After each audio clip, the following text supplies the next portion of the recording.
Hey everybody, Andre here, and today I'm going to go back on the music theory subreddit and react to some posts. So here we go. What book can I read to learn music theory? Hi everybody, so I am a complete beginner in music production. I'm barely starting and have trouble making basic melodies just to start, basically because I don't know what I'm doing, and when out of luck I discover two chords that sound good together, I struggle finding a third and fourth one to continue. Are there any books that have helped you start producing knowing what you do? Thanks in advance, and sorry if I made any mistakes. So, my reaction to this is that you don't need a book. Not yet. Okay? Not yet. Because you're just going to get confused if you start your journey by going into a textbook. Okay? You should first see if you can have some solid grasp of an instrument of some kind, maybe a piano, maybe a guitar, maybe some kind of saxophone, whatever. Singing, being able to actually do practical musicianship. And so gonna look through the comments. One of the comments is, "Have you played an instrument before?" And the person says, "I've tried the harmonica a few years ago and discovered it was really hard to learn it on your own and ended up giving up. Also gave a try to the guitar, but same results as the harmonica." So yeah. Before you think of picking up a book, try more instrumental work. Otherwise, you're just going to get confused and frustrated. Is it possible to compose good music while only knowing guitar? Hello, I've been learning music theory for about a month now, and I've practiced guitar for half a year, but from what I've seen, every composer is a pianist. This has me a little worried. Will I not be able to compose good music while only knowing guitar? Should I switch to piano instead? I don't want to just compose guitar music. These kinds of questions really, I have such a reaction to them because I don't know where this kind of mindset comes from. Is it, how does this kind of mindset get indoctrinated into people where, there's only a certain kind of music that can be considered good? What is music even, right? It's just an expression of sound. It's an expression of sound. Does it have to sound pretty? Does it have to sound ugly? Does it have to sound like anything, right? I mean, just go listen to some John Cage. Does music have to even have pitch? That's completely in the ear of whoever is experiencing the music. So is it possible to compose good music while only knowing guitar? Absolutely. It's possible to compose good music without knowing how to do anything, right? So just allow yourself to express, and from there, knowing multiple instruments will only benefit you, but it won't hinder you just by playing the guitar. It's a good starting point. Having instrumental knowledge versus not will help you be more knowledgeable. Be more knowledgeable about the music that you're creating if you are trying to work with certain things. And just listening, too. Listening to lots of music is super important. So don't worry. Don't worry. This person says, "This has me a little worried." Don't worry. Just make the music that you want to make.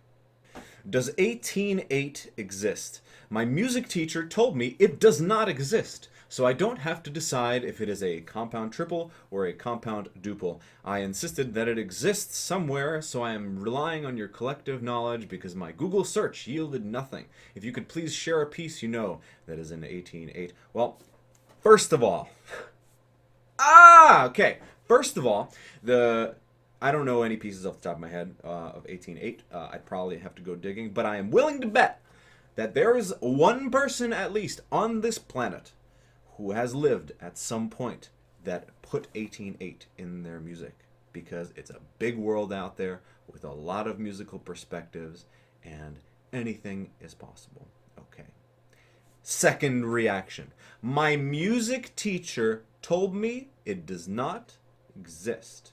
So let's come on a journey with me. I've opened up Sibelius. I'm going to just click the treble staff. I'm going to create a score. I'm going to go over here, go to select a time signature. I'm going to type in 18/8. It exists! Seriously though, the amount of people that I hear with this kind of language just blows my mind. And some of my students, they know. They know as soon as I hear this thing, I get on my soapbox. And it's just this mentality of because it's not cookie cutter, it doesn't fit the status quo, it's not classical. It doesn't exist. It is not a real thing. It's such irresponsible language. Okay? Let's unpack what 18/8 means. 18/8 means that there are 18 eighth notes in a measure. Period. What's so crazy about that? Sure, yeah, you have a long measure. Big friggin' deal. Not every piece has to be in 4/4. Not every piece has to be in 3/4. How boring of a world would we be living in if there wasn't some variety in art?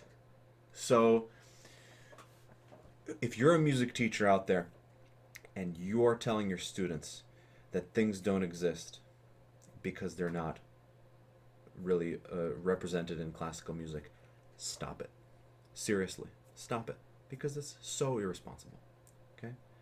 Let's talk about the theoretical implications of what 18/8 is. So, from a really rudimentary understanding of what compound triple or compound duple means. So, compound time, by definition, it refers to the feeling that a beat is divided into equal parts of 3. So we have things that are called simple time, which is like 1 and 2 and 3 and 4, and we have compound time, which is like 1 and a 2 and a 3 and a 4 and a, or yeah. So you break the beat apart either in groups of 2 or in groups of 3, and the standard time signatures that you will run across have the numerators, the 2, 3, or 4 for simple time. So 2 beats in a measure, 3 beats in a measure, 4 beats in a measure.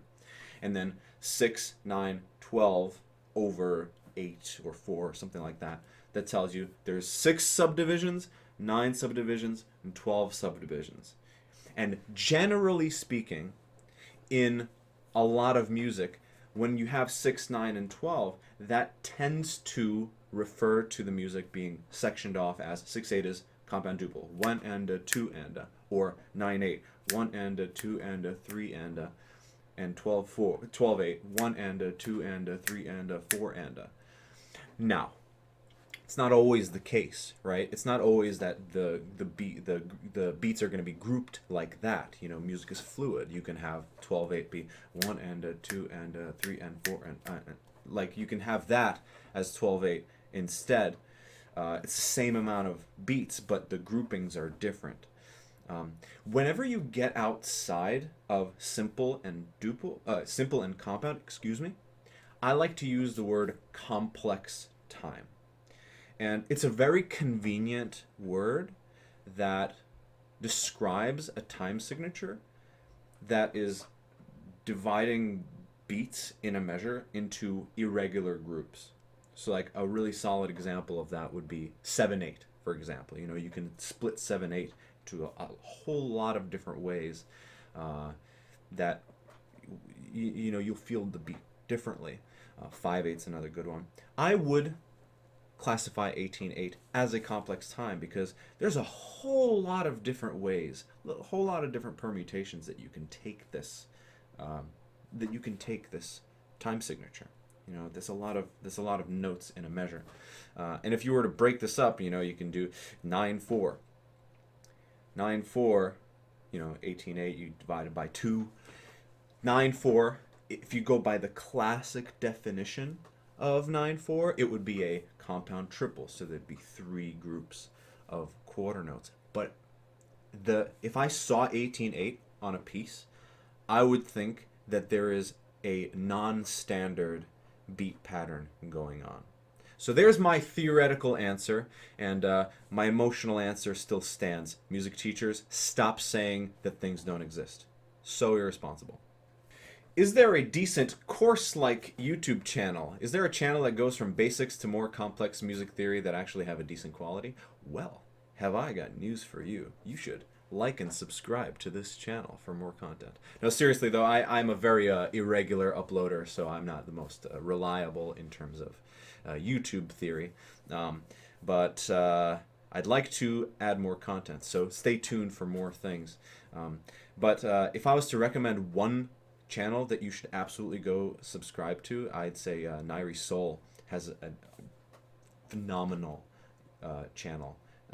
Really amazing music theory things, really amazing just like music life content, just sharing her thoughts and about her musical journey. I think it's just fascinating and well done, and you know, there's a lot of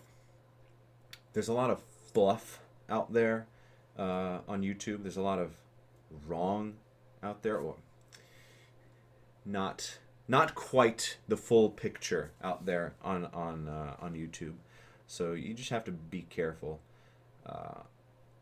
Just because a channel has several 100,000 subscribers, 1,000,000 subscribers, doesn't necessarily mean that the content there is really the best.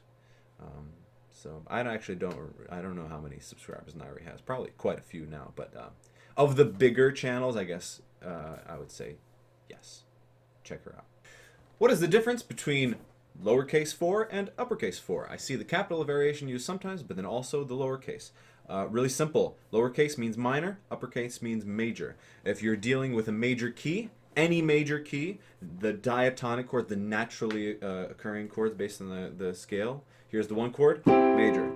2, 3, minor. 4, major. So in major keys, the 4 chord will always want to be major unless there's chromatic things happening. Okay? In minor, minor 1, diminished 2, major 3, minor 4. Minor 4 really likes to be, well, 4 likes to be minor in minor for natural minor and harmonic minor. Here's natural minor. Here's harmonic minor.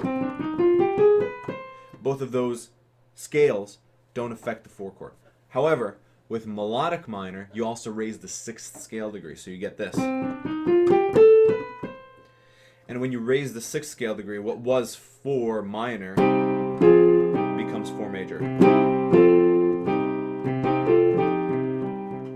So, yeah, there you go. Can I reach my musical goals without going to music college? I have a friend who studied a lot of books about music theory and just composed a classical piece for piano.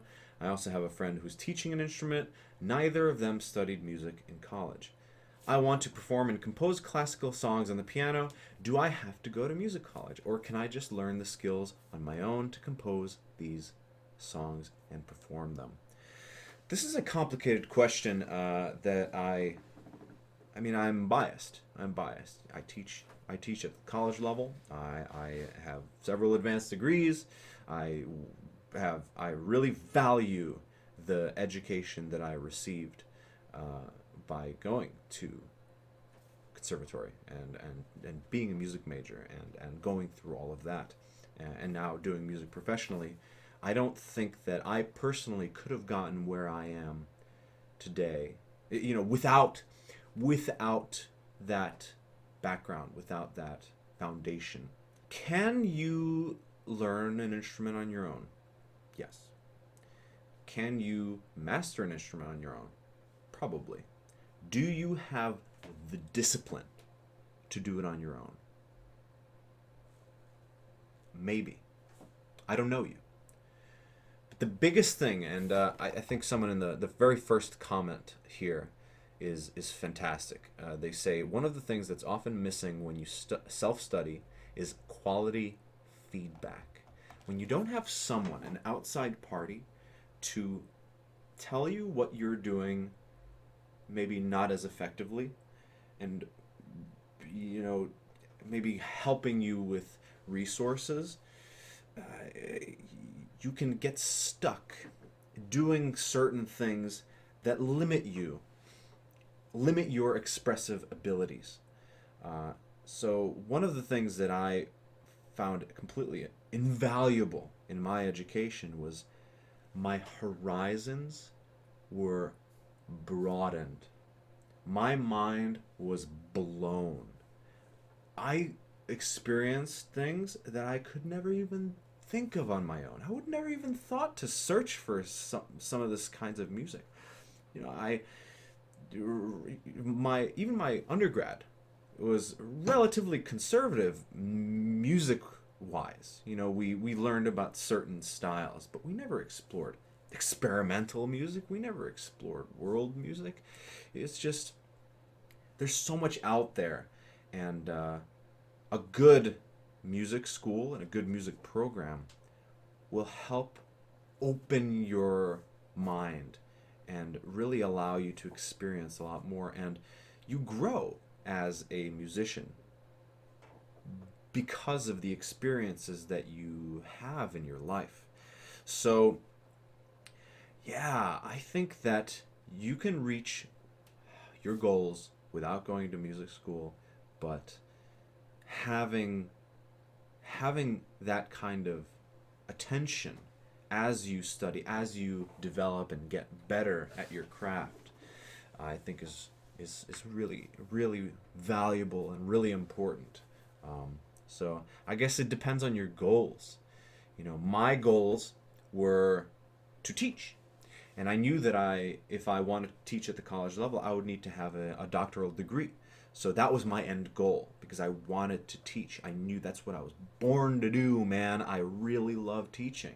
So I wanted to do that. If I was going to go and be a film composer somewhere, I would have just stopped after the bachelor's and moved to LA or something and tried to make it that way.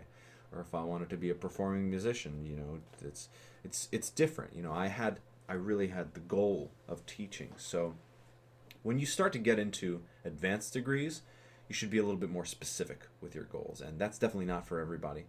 But in terms of an undergraduate experience at a university, you know, upper level education, I'd say, yeah, even if you remotely are thinking about doing it, and you have the funds and the ability to go to school without, you know, ruining yourself financially or ruining your family financially, kind of important to have that experience. So I would advocate for music school, but be true to yourself. I have I've seen people who really succeed without music school. So it's complicated. It's complicated. I can only say for myself that it was extremely valuable to me, and I would not be the musician or the person I am today if I did not go through the different programs that I went through. All right, everybody, I think that's it for me today. I hope you enjoyed these reactions. Sorry, I got a little heated there for one of them at least. But if you enjoy this content, please do like and subscribe. I know I've already asked you, but it's really important to me. I'm trying to grow the channel. I know I'm very irregular with uploading, but I have a busy life. So just trying to make things happen, and I have a very diverse music channel. You know, there's a lot here. There's Sibelius tutorials. There's music theory content. There's vocal performance. There's my own compositions. So there's a lot going on here. So if you want to check it out, please browse, feel free, and leave me a comment. Tell me what I'm doing right. Tell me what I'm doing wrong. I'd just love to hear from you. So thank you so much for watching if you made it this far, and I hope you have a great day.